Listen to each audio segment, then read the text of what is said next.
Hi friends, loan tech சேனலுக்கு உங்களை நான் வெல்கம் பண்ணுறேன். இன்னைக்கு இந்த வீடியோவில் ஆக்சிஸ் பேங்க் பர்சனல் லோன் பற்றி சொல்ல போகிறேன். ஆக்சிஸ் பேங்க் பர்சனல் லோன் எடுக்கிற ஐடியாவில் இருந்தீங்கன்னா இந்த வீடியோ ஃபுல்லாக பாருங்கள். ஸோ ஆக்சிஸ் பேங்க்கில் வந்து பார்த்தீங்கன்னா ரேட் ஆஃப் இன்ட்ரெஸ்ட் 10.49லேருந்து 22% வரைக்கும் சார்ஜஸ் கொடுத்துட்ருக்காங்க.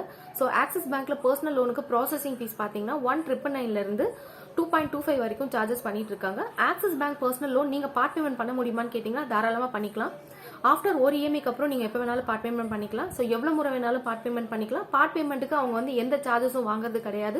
நீங்க பே பண்ற பார்ட் பேமெண்ட் அமௌண்ட் டைரக்டா உங்க பிரின்சிபல்ல மைனஸ் ஆயிட்டு இஎம்ஐ வந்து ரீசெட் பண்ணி கொடுக்குறாங்க. ஸோ ஆக்சிஸ் பேங்க் பர்சனல் லோன்ல நான் என்னோட லோனை எப்ப க்ளோஸ் பண்ணிக்கலாம் அப்படின்னு கேட்டீங்கன்னா ஆஃப்டர் ஒரு இஎம்ஐக்கு அப்புறம் நீங்க உங்க லோனை எப்ப வேணாலும் க்ளோஸ் பண்ணிக்கலாம். ஒரே ஒரு இஎம்ஐ பே பண்ணி உங்க லோனை நீங்க எப்ப வேணாலும் க்ளோஸ் பண்ணிக்கலாம். அப்படி நீங்க லோனை க்ளோஸ் பண்ணும்போது உங்களுக்கு என்ன சார்ஜ் பண்றாங்க அப்படின்னு பாத்தீங்கன்னா ப்ரீ க்ளோசர் சார்ஜஸ் வந்து பாத்தீங்கன்னா 0% தான் அவங்க சார்ஜ் பண்றாங்க. ஸோ இதை பத்தி உங்களுக்கு வேற எதுனா டவுட் இருந்ததுன்னா கமெண்ட் பாக்ஸ்ல கமெண்ட் பண்ணுங்க. ஸோ என்னோட சேனலுக்கு சப்போர்ட் பண்ணுங்க.